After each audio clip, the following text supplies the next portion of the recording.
Hej, cześć, siemano wam wszystkim. Dziś sprawdzimy, jak Starfield zachowa się na komputerze, który nie spełnia minimalnych wymagań sprzętowych tej gry. Sprawdzimy to na moim komputerze. Może w dużym skrócie opowiem, jaką on ma specyfikację. Procesor jest to i7 4820K. Nie jest to zbyt popularny model, bo jest to procesor na socket LGA 2011. Można powiedzieć, że on jest gdzieś tam pomiędzy i7 3770K a i7 4770K i wydaje mi się, że właśnie ta i7 jest gdzieś zbliżona do i7 4770. Wydajnościowo jest to podobne, chociaż generalnie ta i7 jest generację starsza, chociaż nazwa sugeruje, że to jest czwarta generacja, to bliżej jej do trzeciej generacji, ale nieważne, już nie rozgadujmy się. Mamy w tym komputerze akurat 24 GB RAMu w trzech kościach po 8 GB. Mogą się pojawić tutaj pytania, dlaczego 3 kości? No w dużym skrócie jeden ze slotów na tej płycie głównej, którą mam, przestał działać, stąd te 3 kości. Osoby, które zastanawiają się co z Dual Channel, co z pamięcią dwukanałową, muszę tutaj te osoby uspokoić, ponieważ ta płyta obsługuje zarówno Dual Channel, czyli pamięć dwukanałową, trzykanałową i czterokanałową, tak więc tutaj z 3 kościami to będzie jak najbardziej działało i te kości będą ze sobą współpracować. Co do karty graficznej, mamy tutaj GTX 974 GB i jeszcze może z takich istotnych kwestii mamy tutaj dysk SSD, ale jeszcze na złącze SATA. Teraz przejdźmy do wymagań gry. Tutaj w minimalnych wymaganiach mamy Ryzena 5 2600X albo i7 6800K i są to procesory 6-rdzeniowe, 12-wątkowe. Nasz procesor ma 4 rdzenie i 8 wątków, więc tu już jest słabiej. Są to też procesory o, no można powiedzieć, kilka generacji nowsze, o kilka lat nowsze, tak więc tutaj też jakaś przewaga jest. Co do pamięci RAM, u nas jest 24 GB, minimum to jest 16 GB, więc tutaj nie powinno być żadnego problemu. Przejdźmy do karty graficznej. Tutaj w wymaganiach minimalnych mamy RX 5700 albo GTX 1070 Ti i warto zauważyć, że obie te karty mają 8 GB pamięci RAM. Tutaj w wymaganiach nie mamy napisane, ile tej pamięci ma ta karta mieć, ale skoro podali właśnie te dwa modele, to można zakładać, że sugerują nam, że potrzebujemy 8 GB pamięci RAM.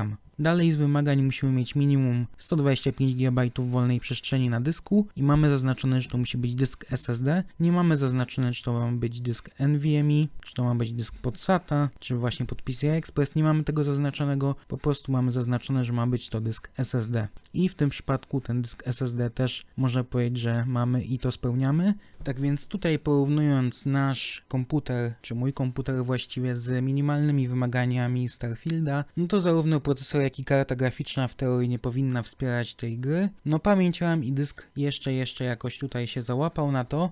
No i teoretycznie, patrząc na wymagania gry, jak i na sprzęt, na którym będę testował tą grę, no to chyba nie ma zbytnio szans na płynne działanie tej gry. Za chwilę to sprawdzimy oczywiście w praktyce. Jeszcze muszę dodać, że gdy wejdziemy do sklepu Microsoftu, tam gdzie możemy tą kupić grę, no to mamy tam tabelkę z wymaganiami, mamy tabelkę z naszym sprzętem i właśnie w tym miejscu Microsoft sugeruje nam, że na tym komputerze ta gra powinna działać. Jednocześnie tam mamy zaznaczone rzeczy, które są ok w naszym komputerze i to nie będzie stanowiło problemu, ale mamy tam zaznaczone też krzyżyki, przez które gra na tym sprzęcie nie powinna działać, czy nie będzie mogła działać. Pomimo tego, że tam w kilku miejscach mamy krzyżyk, że nie powinno to działać, no to sklep i tak nam podpowiada, że no gra raczej będzie działała. I teraz przejdźmy do ustawień graficznych tej gry. Gra z automatu ustawia wszystko po prostu na najniższe możliwe ustawienia. Ustawia to tak, żebyśmy mieli jak najwięcej FPS-ów, żeby wydajność była jak najlepsza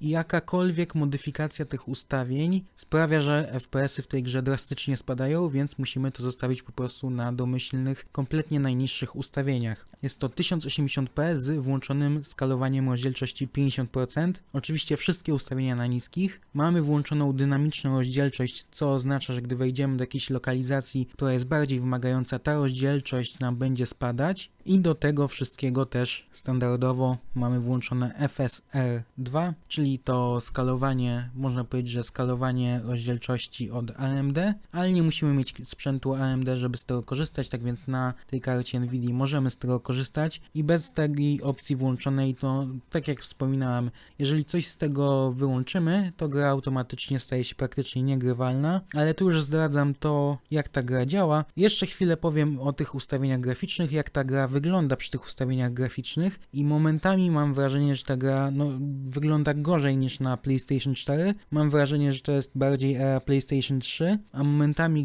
gdy ta dynamiczna rozdzielczość nam zmniejszy jeszcze rozdzielczość, to mam wrażenie, że jakbym grał na PSP, naprawdę ta gra przy tych ustawieniach nie wygląda najlepiej, no ale co tu się dziwić, mamy prawie 10-letni sprzęt, więc cud, że ta gra się włączyła. Bo tak, pomimo tego, że nie spełniamy minimalnych wymagań, gra się włączyła, nie było to najszybsze, pierwsze włączenie naprawdę trwało chyba z 20 minut, tam się różne rzeczy ustawiały, konfigurowały, te wszystkie loadingi początkowe, nie wiem dokładnie co tam się działo w tle, ale coś się w tle działo, pierwsze włączenie naprawdę trwało chyba z kilkanaście minut, tam na tym początkowym loadingu gry było chyba jakieś coś tam z shaderami, już nie pamiętam co, wczytywanie chyba shaderów to naprawdę dość długo trwało, ale tak, gra się włączyła i po wejściu do tej gry, na samym początku gry, gdy pojawiamy się tam w kopalni, ja byłem zaskoczony, bo wchodzimy do gry i widzę tam okolice 50 FPS-ów średnio, dobijamy czasem do 60, ale przy tych ustawieniach mamy zablokowane, że mamy maksymalnie 60 FPS-ów i właśnie w tej kopalni testując mamy średnio 50 FPS-ów, minimalnie było to 43 FPS-y, a wartości 0,1% low wynosiły 26 FPS-ów i właśnie w takich mniej wymagających lokalizacjach ta gra działa całkiem płynnie, rozdzielczość ta skalowana też jest w miarę wysoka, ta dynamiczna właściwie rozdzielczość i ta gra wygląda całkiem nieźle, no ale to jest część lokalizacji, w jakich ta gra się odbywa, w jakich możemy grać w tej grze i zaraz po wyjściu z tej kopalni, też na samym początku gry, już po tym stworzeniu postaci, można powiedzieć na powierzchni mamy 38 FPS-ów średnio, minimum jest to 27 FPS-ów, prawie 28, a wartości 0,1% low wynoszą 18 FPS-ów. I to już są zdecydowanie mniejsze FPS-y, gra już nie działa tak płynnie, co już widać po tych FPS-ach. Sprawdziłem jeszcze kilka innych miejsc na różnych planetach, na różnych miejscach w tej grze i w dużym skrócie mogę powiedzieć, że chyba są, można powiedzieć, dwa typy lokacji, mniej wymagające i bardziej wymagające i na przykład do takich mniej wymagających jest planeta Ziemia, chyba to była Ziemia, gdzie na tej planecie zbytnio się za dużo nie działo i miałem tam średnio 51 FPS-ów, minimum to było 45 FPS-ów, a wartości 0,1% low wynosiły 25 FPS-ów i to było w miarę płynne, to było w miarę ok, ale jak mówię, na tej planecie zbytnio się nie działo. Znów w domu naszego głównego bohatera, on się chyba nazywa Dom Marzeń, coś takiego we wnętrzu, to też jest bardzo mało wymagająca lokacja. Mieliśmy praktycznie wszystkie wartości w okolicach 60, średnie, minimum i maksimum to było w okolicach 60, wartości 0,1% low wynosiły 45 FPS-ów, więc naprawdę w niektórych miejscach, w niektórych lokacjach, czy nawet na niektórych całych planetach ta gra działa naprawdę płynnie przy tym komputerze i w tych lokacjach też wygląda dobrze, bo ta dynamiczna rozdzielczość może być nieco wyższa, bo po prostu te lokacje są mniej wymagające. Ale też w tej grze są lokalizacje bardziej wymagające i tutaj na jednej z pierwszych planet, na których się pojawiamy, akurat to było testowane w dzielnicy Faunatu, czy jak to się tam mówi, miałem średnio 29,7 FPS-a, czyli prawie 30 FPS-ów, ale jeszcze nie do końca. Maksymalnie było to 37 FPS-ów, a wartości 0,1% low wynosiły 15,3, czyli już widać, że jest zdecydowanie gorzej. Ta gra wtedy działa tak, no nie działa ani dobrze, ani źle, da się w to jakoś grać, nie ma tragedii, ale też idealnie nie jest i przy takich FPS-ach najlepiej mi się grało, gdy miałem włączoną blokadę na 30 FPS-ach. W ustawieniach gry chyba nie możemy tego zrobić, ja to włączałem za pomocą chyba MSI Afterburnera, z tego co pamiętam i zablokowałem sobie tam te FPS-y na 30 FPS-ach i średnio mieliśmy 29,6 FPS-a, ale już te wartości 0,1% low podskoczyły nam z 15 na 19 i ogólnie podsumowując te wyniki w tej grze, te wszystkie wykresy, które tutaj przed chwilą widzieliście, tak jak wspominałem, są lokacje mniej wymagające i bardziej wymagające i niestety to trochę wkurza, gdy przenosicie się z jednej lokacji do drugiej, bo czasem naprawdę to może być po prostu krótki loading i przenosicie się z tej właśnie mało wymagającej lokacji, gdzie macie praktycznie 60 FPS-ów, do tej lokalizacji bardziej wymagającej, gdzie macie tych FPS-ów nagle 30 i mnie to na tyle wkurzało, że po prostu zablokowałem sobie FPS-y tak kompletnie do 30, nieważne w której lokalizacji byłem, zablokowałem sobie to na 30, żeby mnie to po prostu nie wkurzało. I czy da się grać na takim komputerze w tą grę, czyli powiedzmy tam na i7 czwartej generacji, chociaż akurat ta moja nie do końca jest tą czwartą generacją, GTX 970, powiedzmy tam 16-24 GB RAMu, no bo tych 16 GB to akurat na tych ustawieniach chyba ta gra nigdy nie użyła. Czy na takim komputerze da się grać? No to ja powiem, że da się grać. Nie jest to może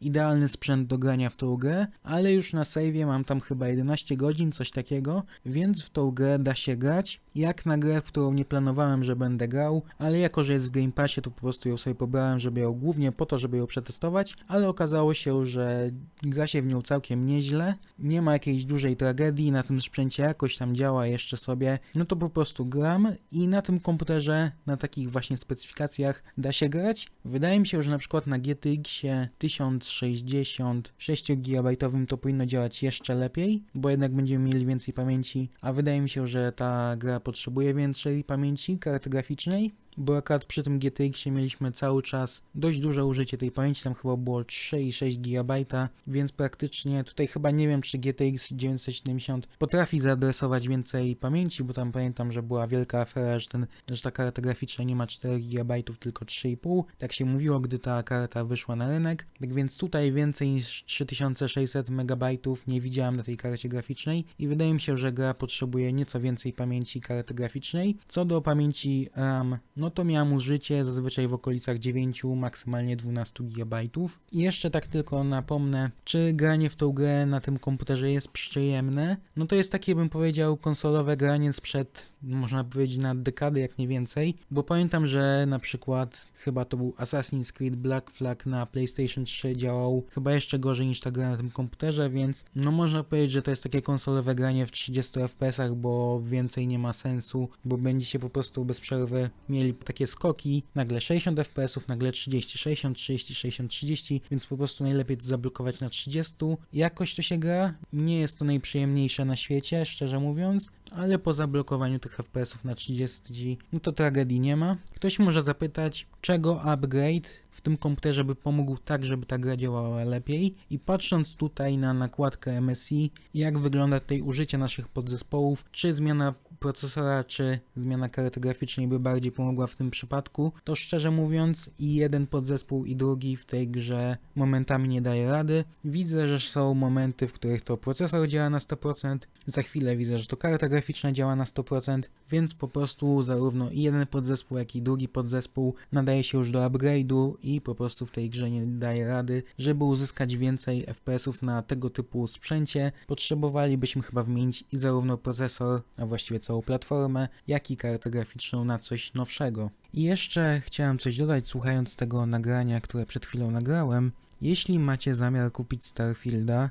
gdzieś na przykład na Steamie czy w sklepie Microsoftu, nie chcecie korzystać z Game Passa, tylko po prostu chcecie go kupić na własność bez żadnych abonamentów i nie macie zbyt mocnego sprzętu i obawiacie się, że ta gra wam może nie pójść, to pierwsze, co bym zrobił po zakupie tej gry, jako że na Steamie macie tylko 2 godziny na sprawdzenie, jak ta gra działa. Nie wiem, jak to jest w sklepie Microsoftu, szukałem, ale nie znalazłem takich informacji. Znalazłem, że zwroty są teoretycznie możliwe, ale Microsoft musi to rozpatrzyć i chyba po prostu tam to działa tak, że każdy przypadek jest rozstrzygany osobno, ale z tego co pamiętam, na Steamie mamy 2 godziny na przetestowanie tej gry, zanim ją zwrócimy. W tej grze pierwsze 2 godziny łatwo jest zmarnować, bo po pierwsze, przy pierwszym włączeniu ta gra chwilę się uruchamia, więc tutaj możecie zmarnować już kilkanaście minut. Potem wchodzicie do kopalni, w której macie na przykład 60 FPS-ów i myślicie, o super płynnie, gra mi działa na sprzęcie, co może być złudne. Potem macie kreator postaci, w którym też możecie spędzić trochę czasu i może się okazać, że właśnie ten początek gry zajmie wam dłużej niż 2 godziny, a potem wyjdziecie na powierzchnię i się okaże, że na przykład macie 25 FPS-ów i tak się w tą grę grać nie da, ale już po prostu zużyliście te 2 godziny i nie możecie już tej gry zwrócić.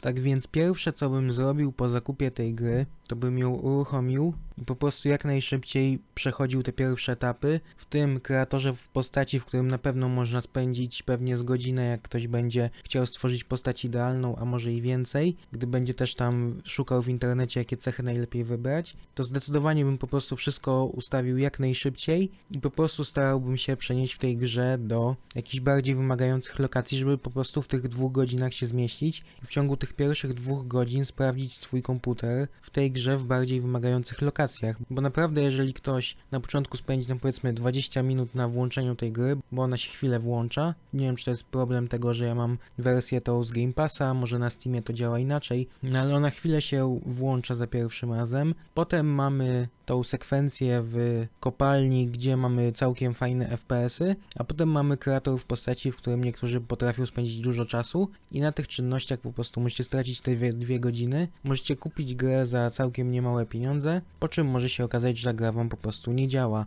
Nie wiem, czy można na przykład sobie pobrać save'a z internetu, gdzieś tam w dalszym postępie rozgrywki i sprawdzić to w ten sposób. Pewnie się da, więc można byłoby też spróbować tego. I co jeszcze, o czym nie wspomniałem w tym filmie? Do Starfielda wychodzi masa modów. Już jest naprawdę dużo modyfikacji, które potrafią zmniejszyć jakość tekstur, potrafią wyłączyć oświetlenie jakieś tam bardziej zaawansowane, co powoduje, że gra jest oczywiście brzydsza, ale to też powoduje, że mamy więcej FPS-ów i można grać dzięki tym modom na słabszych komputerach. Z tego, co gdzieś się tam dokopałem, są nawet modyfikacje, które pozwalają tak obniżyć grafikę, że w teorii powinno nawet to pójść na karcie, która ma 1 GB pamięci graficznej, więc naprawdę dużo powinno dać. Jak macie słabszy sprzęt, to też polecam wam popatrzeć na te modyfikacje. Nie wiem, czy ta wersja z sklepu Microsoftu da się modyfikować, bo pewnie ta wersja ze Steama nam na to pozwoli, ale szczerze nie wiem, bo nigdy nie modyfikowałem gry z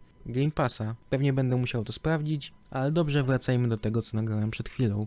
Tak więc celem tego filmu było sprawdzenie, czy na takim niewspieranym teoretycznie komputerze dałoby się pograć w Starfielda. Odpowiedź brzmi tak, da się pograć na tym komputerze w Starfielda. Nie jest to specjalnie najprzyjemniejsza gra, w jaką można pograć na tym komputerze, ale pograć na tym komputerze się da.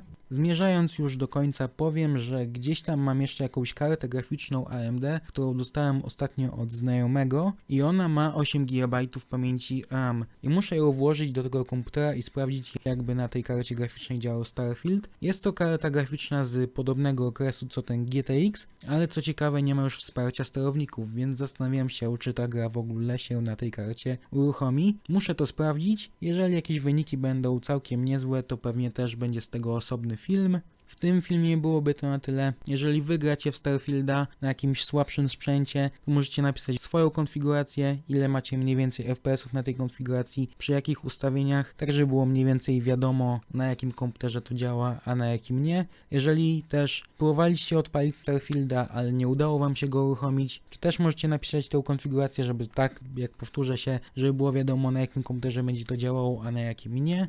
Z mojej strony to było na tyle. Na razie, cześć.